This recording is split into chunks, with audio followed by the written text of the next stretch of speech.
ایک بھائی نے کویسچن کیا تھا کہ ایک عورت موت سے بہت ڈرتی تھی، تو اس کے پیر صاحب نے کہا کہ تم روزانہ 100 بار سورہ فاتحہ اور 3 بار سورہ اخلاص پڑھ کر حضرت عزرائیل علیہ السلام کو ایصال ثواب کرو۔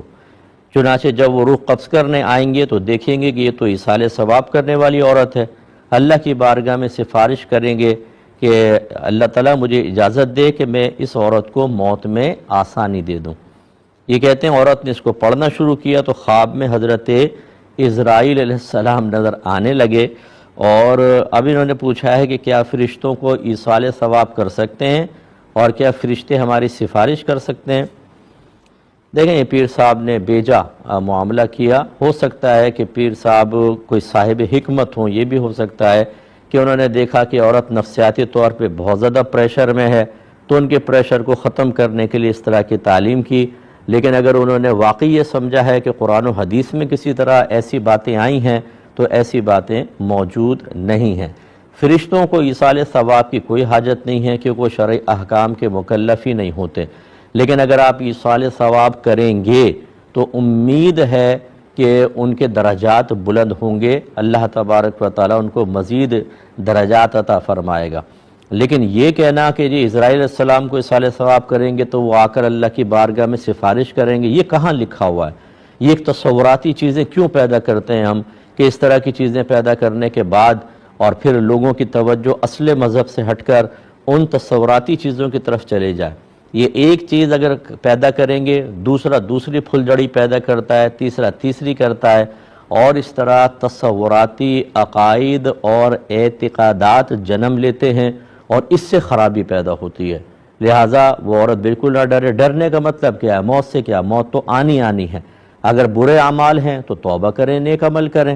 باقی موت سے ڈرنا کہ شاید مجھے موت میں سختی ہوگی، کتنے بھی آپ وظیفے پڑھ لیں، اللہ تبارک و تعالیٰ نے اگر آپ کی موت میں ارادہ ازلی اس کا شامل ہے کہ سختی ہوگی تو سختی ہوگی، اور وہ چاہے گا تو نرمی ہوگی۔ میرے آقا صلی اللہ علیہ وسلم جب دنیا سے رخصت ہو رہے تھے، آپ کے لیے بہت ہی شدید آزمائش تھی، شدید ترین آزمائش۔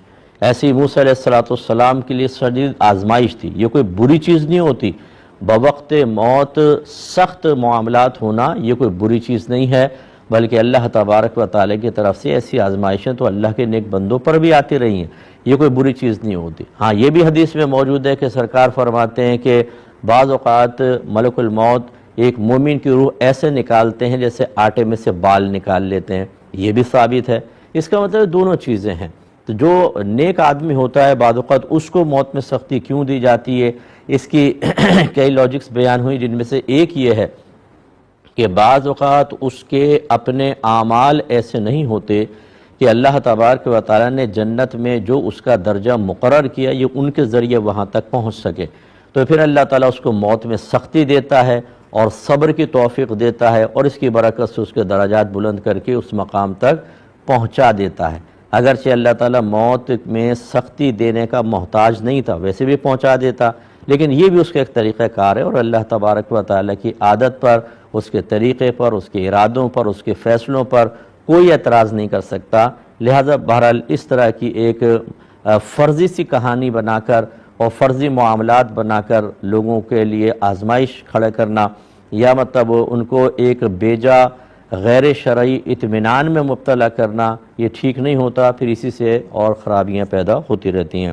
ایک بچی نے پوچھا کہ میری والدہ نے میرے والد کے انتقال کے بعد دوسری شادی کر لی، تو اب جو میری والدہ کے شوہر کے یعنی دوسرے شوہر کے باپ اور بھائی ہیں وہ میرے لیے محرم ہیں یا نہیں؟